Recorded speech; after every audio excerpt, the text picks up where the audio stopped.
प्यारे बच्चों नमस्ते। कोरोना काल की कहानी नंबर 17, स्टोरी नंबर 17। कोरोना काल की कहानी 17 नंबर, स्टोरी नंबर 17। बच्चों, बहुत सारी प्राचीन कहानियां हैं जो हमें किताबी ज्ञान के साथ साथ सांसारिक ज्ञान व व्यवहारिक ज्ञान भी सिखाती हैं। जैसे पंचतंत्र की कहानियाँ, एसोप की कहानियाँ, लोक कथाएं, धार्मिक कथाएं, विदेशी कथाएं, परी कथाएं और साहसिक कथाएं, साहसिक कहानियाँ आदि आदि। बच्चों, इसी श्रृंखला में हम एक नया अध्याय जोड़ रहे हैं, कोरोना काल की कहानियाँ। कोरोना काल की कहानियाँ। प्रस्तुत कहानी का नाम है भयंकर सांप और नन्ही चिड़िया। एक घना जंगल था, उसमें एक घना बरगद का पेड़ था। उस पेड़ पर बहुत सी चिड़ियों ने अपने घोंसले बना लिए थे। सभी चिड़ियां दिन में नील गगन में उड़ती, पृथ्वी पर फैले हुए दाने चुगती, पास की बहती नदी में पानी पीती, अपने बच्चों के लिए दाने लाती और रात में अपने अपने घोंसलों में बच्चों के साथ सो जाती। बच्चों, एक दिन पेड़ के पास एक भयंकर सांप ने आकर अपना डेरा बना लिया। दिन के समय जब सभी चिड़ियां दाना चुगने जाती तो वह सांप चिड़ियों के बच्चों को खा जाता, चिड़ियों के अंडों को खा जाता और रात के समय सोती हुई चिड़ियों को खा जाता। धीरे धीरे सभी घोंसले खाली हो गए। कभी कभी दूर देर से चिड़िया आती, अगर भूल से खाली घोंसला देखकर वह रुक जाती तो सांप का निवाला बन जाती थी। बेचारा पेड़ चाहते हुए भी चिड़ियों को सावधान नहीं कर पाता था।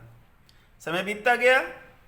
2020 में कोरोना ने पूरे विश्व को अपने चंगुल में जकड़ लिया। मानव के साथ साथ जानवरों ने भी बुद्धिमानी से काम करना शुरू कर दिया। एक दिन शाम के समय एक छोटी चिड़िया अपना रास्ता भूलकर उड़ते उड़ते उस पेड़ पर आकर बैठ गई। खाली घोंसला देखकर उसने सोचा कि रात को यहीं सो जाती हूँ, सुबह उड़ जाऊंगी। अचानक उसने देखा कि पेड़ पर सारे घोंसले बने थे, बहुत सारे घोंसले थे, लेकिन सभी खाली थे। उसने सोचा अभी थोड़ी देर में सभी चिड़ियां लौट आएंगी। अंधेरा हो चला था, लेकिन कोई भी चिड़िया वापस नहीं आई।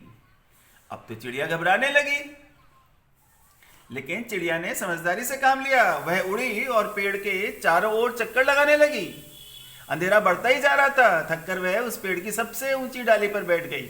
अचानक उसने देखा कि एक विशाल नाग पेड़ के तने पर धीरे धीरे ऊपर की ओर बढ़ रहा था। धीरे धीरे सांप ने घोंसले में झांका और कोई पक्षी न पाकर धीरे धीरे सभी घोंसलों के पास गया और उनमें झांका। कोई पक्षी न पाकर निराश होकर अपने बिल में वापस चला गया। चिड़िया समझ गई कि यह सांप इस पेड़ पर रहने वाली सभी चिड़ियों को खा चुका है। अगर कोई चिड़िया खाली घोंसला देखकर पेड़ पर बसेरा करती है तो वह उसे भी खा जाता है। चिड़िया सांप से पेड़ को छुटकारा दिलाना चाहती थी। यही सोचते सोचते वह उस पेड़ की एक ऊंची डाल पर बैठे बैठे सो गई। चिड़िया पेड़ की डाल पर अपने पंजों से पकड़कर आराम से सो सकती हैं। सुबह होते ही वह उड़ी और अपने साथियों के पास पहुंचकर उनको सांप के बारे में बताया।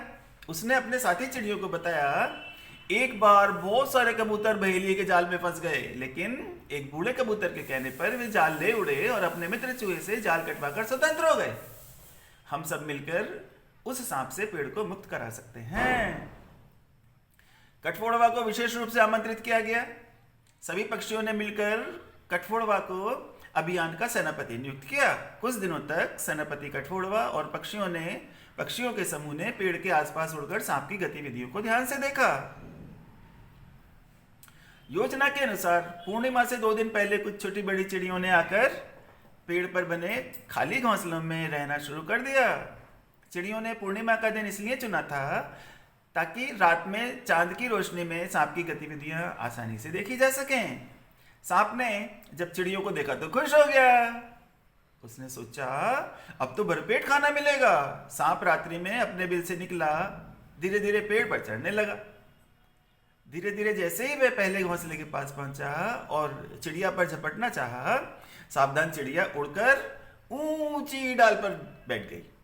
सांप जिस भी घोंसले पर जाता उस घोंसले में बैठी चिड़िया उड़ती और ऊंची डाल पर बैठ जाती। सांप निराश होकर वापस लौटने लगा। सेनापति कठफोड़वा इसी अवसर का इंतजार कर रहा था। उसने अपनी सेना से सांप पर आक्रमण करने का आदेश दे दिया। कठफोड़वा सेना ने सांप पर आक्रमण कर दिया। और अपनी लंबी पतली मजबूत चोंच से सांप के शरीर पर वार करना शुरू कर दिया। सांप की आंख भी घायल हो गई, सांप की आंख भी घायल हो गई, उसको दिखना भी बंद हो गया। सांप के शरीर में जगह जगह छेद हो गए और वह गंभीर रूप से घायल हो गया। इस अचानक आक्रमण से सांप की पकड़ पेड़ के तने से छूट गई और वह नीचे गिर गया। अपने बिल में न जाकर वह वहां से गिरता पड़ता किसी तरह भाग गया। उसके बाद किसी ने भी उस सांप को उस पेड़ के आसपास नहीं देखा। पेड़ पर चिड़ियों ने पुनः अपना बसेरा बनाना शुरू कर दिया। पेड़ और पक्षी खुश हो गए।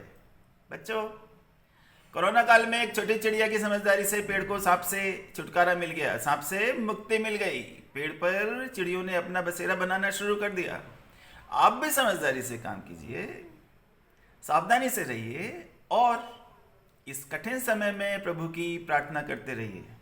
जय हिंद, जय भारत।